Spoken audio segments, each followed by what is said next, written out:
নমস্কার বন্ধুরা, welcome back to my channel আইলিস কিচেনে সকলকে স্বাগত জানাই। আশা করি সবাই ভালো আছো, সুস্থ আছো। আজ একটা ডিমের রেসিপি তোমাদের সাথে শেয়ার করব। অনেক তো খেলে চিলি চিকেন, চিলি পনির, আজ তোমাদের সাথে শেয়ার করছি চিলি এগ। যেরকমভাবে তোমরা চিলি চিকেন করো একদম সেমভাবে, কিন্তু খেতে কিন্তু দারুণ হয়। রুটি, পরোটা, রুমালি রুটি, তন্দুরি রুটি সব কিছুর সাথে দারুণ লাগে, তাড়াতাড়ি হয়েও যায়। তাহলে চলো প্রসেসটা শুরু করা যাক।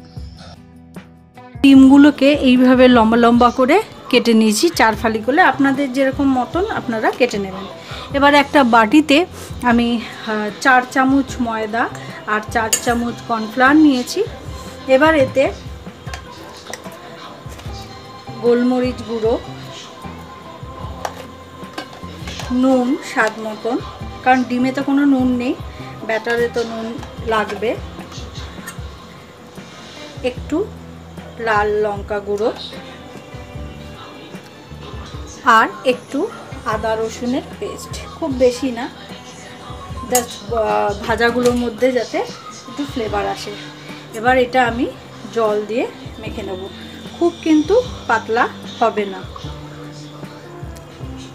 ব্যাটারটা আমার মাখা হয়ে গেছে ভালো করে।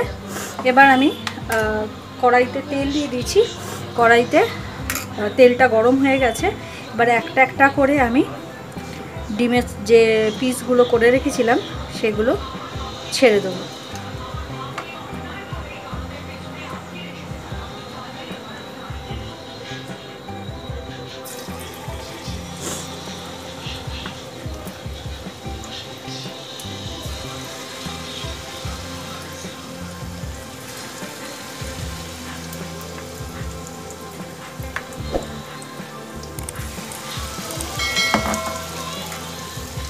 এটাকে আমি ভালো করে ভেজে নেব। আপনারা ব্যাটারটার মধ্যে কিন্তু একটুখানি ডিমের সাদা অংশও দিয়ে দিতে পারেন। আমি আজকে সাদা অংশ ছাড়াই কর্নফ্লাওয়ার আর ময়দা দিয়ে এটা আমি ভেজে নিচ্ছি।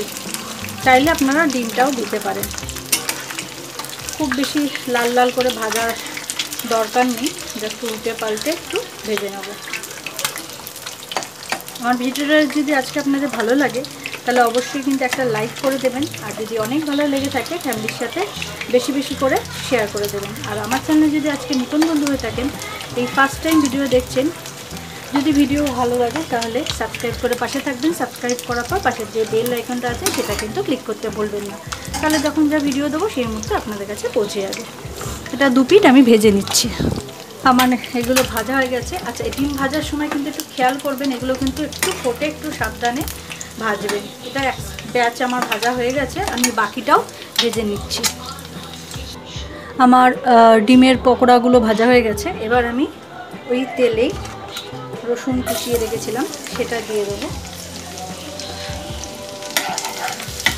তারপর পেঁয়াজ, ক্যাপসিকাম আর লঙ্কা কুচিয়ে রেখেছি, স্লাইস করে কেটে রেখেছিলাম, সেটা দিয়ে দিলাম। আপনারা চাইলে একটু পেঁয়াজ কুচিও দিতে পারেন, ওটাও ভালো লাগে। এবার এটা একটু ফ্রাই করে নেবো, অল্প একটু নুন দিয়ে দেবো, একটু ফ্রাই করে নিচ্ছি।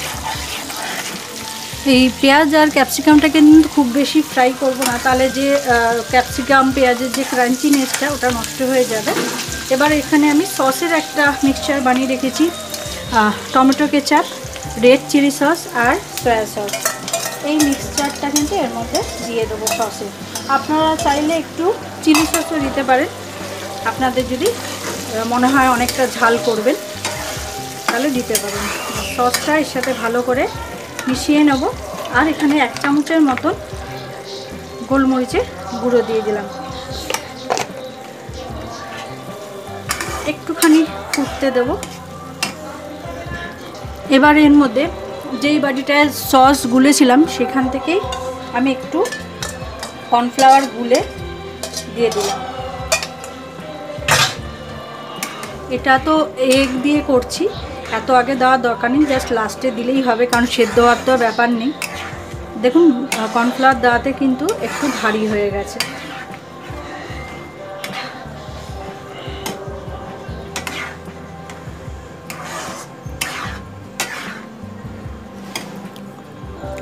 এবার ডিমের যে পকোড়াগুলো করে রেখেছিলাম সেগুলো দিয়ে দিলাম, জাস্ট মিশিয়ে নেবো। 1 মিনিট কি 2 মিনিটের মতন একটু জাস্ট ফুটিয়ে নেবো, তার বেশি কিন্তু লাগবে না। এটা একদিন করে দেখবেন, সবসময় তো চিলি পনির চিলি চিকেন খান, এই চিলি একটা করে দেখবেন, খেতে কিন্তু ভীষণ ভালো লাগে। একটু গা মাখা মাখা হয়ে যাবে, তারপরে নামিয়ে নেব। আমার চিলি এগ একদম রেডি টু সার্ভ। এবার আমি নামিয়ে দেবো। তাহলে আজকে ভিডিওটা কেমন লাগলো কমেন্ট করে কিন্তু অবশ্যই জানাবেন। আজকে এই অবধি, দেখা হচ্ছে নেক্সট ভিডিওতে। ততক্ষণ আপনারা ভালো থাকবেন, সুস্থ থাকবেন, সাবধানে থাকবেন। ধন্যবাদ।